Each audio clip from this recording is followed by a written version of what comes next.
BA प्रथम वर्ष कला हिंदी साहित्य के सभी विद्यार्थियों का स्वागत है। प्रिय विद्यार्थियों, मैं डॉक्टर शची सिंह आपको हिंदी साहित्य का द्वितीय पेपर जो है यानी गद्य का पेपर वो पढ़ाऊंगी। गद्य के पेपर को पढ़ने से पूर्व हम गद्य के बारे में थोड़ी जानकारी लेंगे, गद्य विधाओं के बारे में थोड़ी जानकारी लेंगे और उसके बाद हम अपने जो पाठ्यक्रम में गद्य की विधाएं दे रखी है, गद्य नाटक और निबंध, जैसा कि आपने पूर्व में मैंने पाठ्यक्रम का जो डाला था आपको वीडियो, उसमें आपने देखा होगा। तो आज मैं आपको साहित्य की विधाओं के बारे में जानकारी दूंगी। चूँकि गद्य का विकास जो है वह थोड़ा विस्तृत चर्चा का विषय है, तो इसके बाद हम उसको पढ़ेंगे। आज हम एक सामान्य जानकारी के लिए और साहित्य में विधाएं क्या है इसको समझने के लिए हम थोड़ी सी बात करेंगे। तो हम थोड़ा सा साहित्य के बारे में और कलाओं के बारे में जानते हैं और मैं जो आपके सामने ये लिखा हुआ है इसको पढ़ूंगी भी और इसको विस्तार से इसके ऊपर बताते भी जाऊंगी।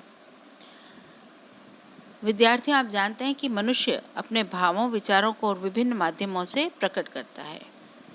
यानी मनुष्य के भीतर मन में जो विचार और भाव होते हैं, हम उसको बोल करके तो प्रकट करते ही हैं, उसके अलावा भी हम विभिन्न तरीकों को अपनाते हैं।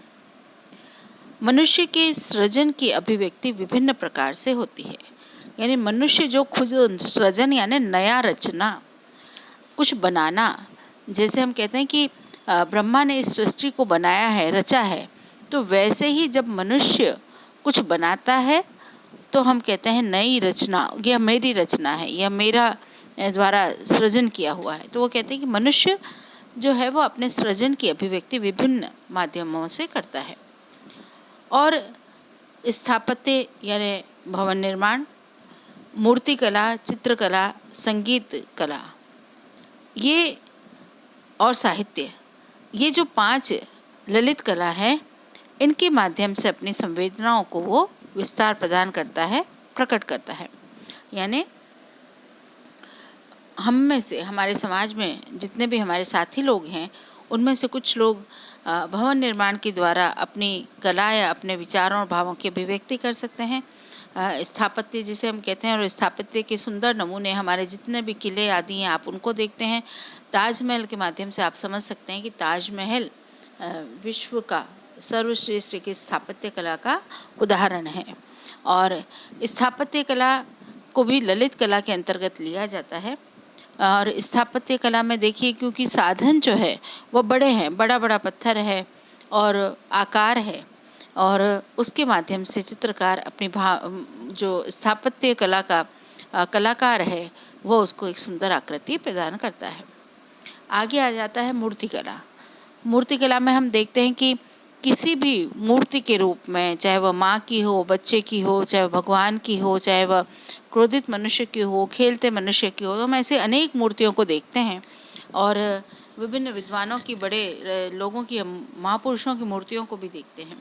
तो मूर्तिकला भी एक अभिव्यक्ति का साधन है, जहाँ पर एक ही पत्थर को तराश करके और मूर्तिकार जो है अपनी भावनाओं का प्रकट करता है और एक नया सृजन जन्म देता है।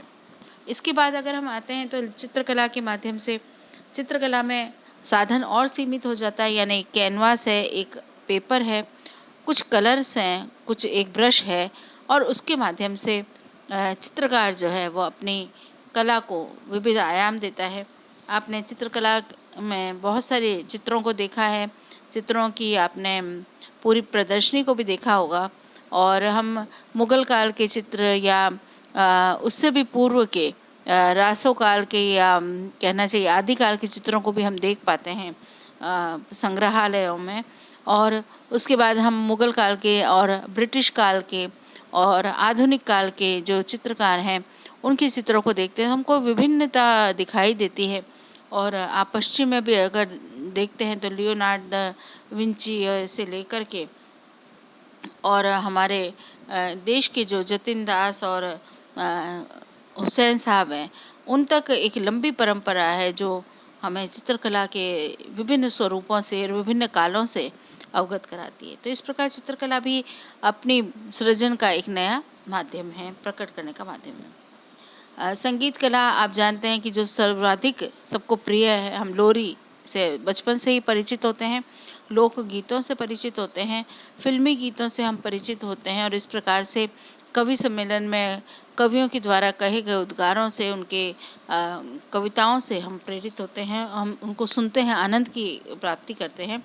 और तो इस तरह से जो संगीत है वो गीत के माध्यम से, लय के माध्यम से, वाद्यों के माध्यम से जो है वो प्रकट होता है, और उसमें भी शब्द आदि रहते हैं, बिना शब्दों के भी होता है। कृष्ण की बांसुरी जो है वह संगीत का सुंदर उदाहरण है। तो इस प्रकार संगीत की जो कला है वो हमारे चारों ओर व्याप्त है, चाहे वो पक्षियों की चहचहाहट हो या सुंदर प्रकृति का गान हो, वह सब संगीत का ही एक स्वरूप हमको दिखाई देता है। साहित्य के अंतर्गत कवियों की, रचनाकारों की रचनाएं हैं।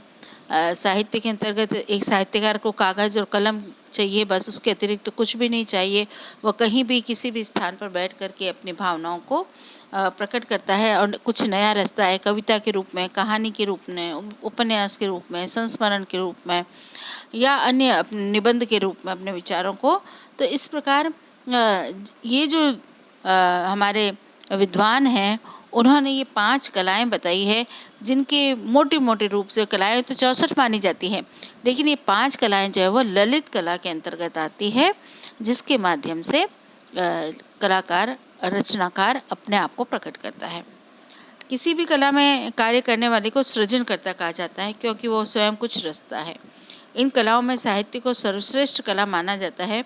संसार के विभिन्न देशों में, विभिन्न भाषाओं में साहित्य सृजन की समृद्ध परंपरा को देखा जा सकता है। हम भी अपने देश में वैदिक परंपरा से लेकर वर्तमान तक, वेदों से लेकर अब तक जो साहित्य है, उसके माध्यम से हम जान सकते हैं कि साहित्य या सृजन जो है, साहित्य का किस प्रकार से होता रहा है और किस प्रकार से वह माध्यम बना है। सृजन जो है, चाहे वो इतिहास की पुस्तक हो, चाहे वो गान की पुस्तक हो, चाहे वो शास्त्रों की पुस्तक हो, और इस प्रकार से पुस्तकों के माध्यम से, जो शब्दों के माध्यम से, कलम के माध्यम से यह सृजन की जो परंपरा है वह अभिव्यक्त हुई है। अब हम हिंदी साहित्य के ऊपर आ जाते हैं।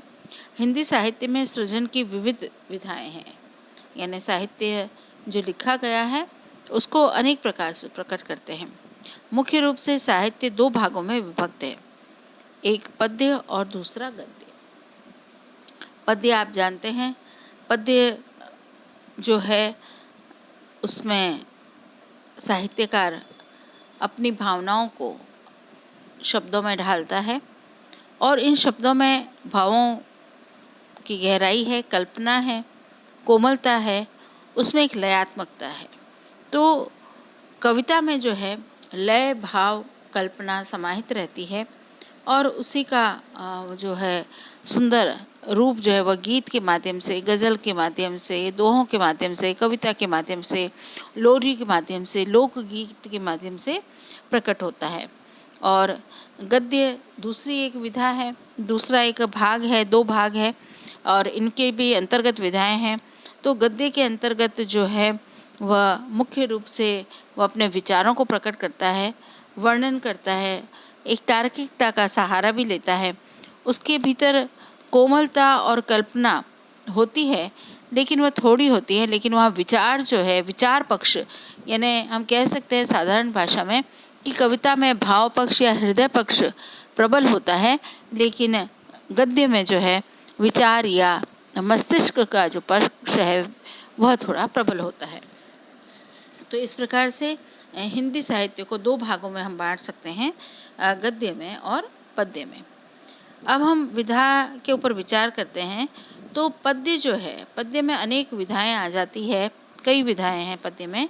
जैसे महाकाव्य, रामचरितमानस आपने पढ़ देखा है, और दूसरी रचनाएं आप देख सकते हैं। खंड काव्य, जिसमें एक ही चरित्र का पाठ होता है, उसको हम खंड काव्य के रूप में जानते हैं। और सिर्फ नायक के जीवन के एक भाग का ही उसमें वर्णन होता है। तीसरा है मुक्तक, मुक्तक यानी अलग अलग मोती। तो जिस प्रकार से एक एक मोती को जब हम माला में पिरोते हैं तो एक पूरी माला बन जाती है, लेकिन जब वह माला खुलती है तो मोती बिखर जाता है, एक एक मोती अलग हो जाता है। तो प्रत्येक मोती का अस्तित्व अकेले भी है और साथ में भी है। तो इस रूप में मुक्तक जो है, जैसे गीत, गज़ल, लोकगीत, ये अपने आप में अलग अलग भी हम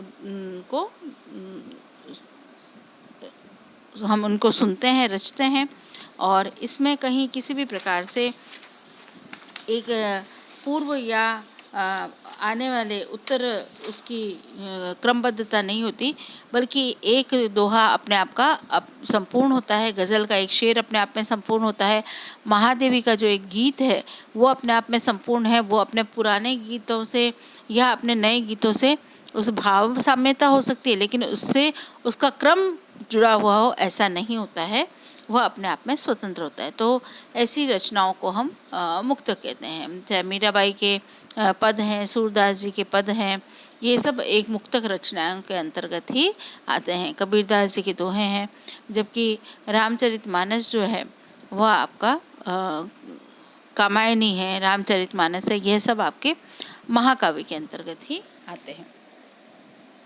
अब हम गद्य विधाओं की तरफ देखते हैं तो गद्य की विधाएं जो है उसमें नाटक, एकांकी, उपन्यास, कहानी, निबंध, रेखाचित्र, संस्मरण, आत्मकथा, जीवनी, डायरी, रिपोर्टाज, इन विधाओं का हमको प्रायः रचनाएं देखने को मिलती है। पत्र लेखन भी इसमें एक आध रह जाता है, तो पत्र लेखन को भी हम शामिल कर सकते हैं। और हिंदी साहित्य में या हिंदी की रचने वाले जो हैं आज वर्तमान में इन सब विधाओं में लिख रहे हैं। तो इस प्रकार से हिंदी साहित्य में कथा तो लिखी ही जा रही है, यानी कहानी और उपन्यास के माध्यम से कथाएं तो लिखी जा रही है, लेकिन कथेतर यानी कथा के इतर जो है वह भी बहुत सारा रचनाकार जो उसका लेखन कार्य कर रहे हैं। आज क्योंकि इंटरनेट का युग है तो हम ब्लॉग लेखन को भी देखते हैं। हम फेसबुक पर भी बहुत सारे लोग अलग अलग प्रकार का लेखन कर रहे हैं, विविध शैलियों में वो अपने आप को प्रकट कर रहे हैं। अब सोशल मीडिया पर अनेक मंच बन गए हैं जहाँ पर भी वार्ताएं हो रही है, और इस कोरोना काल में तो आप जानते हैं कि हम सोशल मीडिया के माध्यम से ही बहुत सारी जानकारी और बहुत सारे नए मंच से जुड़ करके हम अपनी बात को प्रकट कर सकते हैं, हम अपनी बात को अभिव्यक्त कर सकते हैं। तो विद्यार्थियों, इस प्रकार से हम आज हमने हिंदी की गद्य विधाओं के बारे में कुछ जानकारी प्राप्त की है। एक सामान्य सी जानकारी मैंने आपको दी है, लेकिन अब हम अगले जो विषय होगा वो हमारा गद्य का विकास, यानी हम हिंदी साहित्य में गद्य का आगमन कैसे हुआ, गद्य का विकास, जन्म कैसे हुआ, गद्य का विकास कैसे हुआ, और विभिन्न विधाएं उसमें किस प्रकार से सम्मिलित होती गईं, इसको हम जानेंगे। धन्यवाद।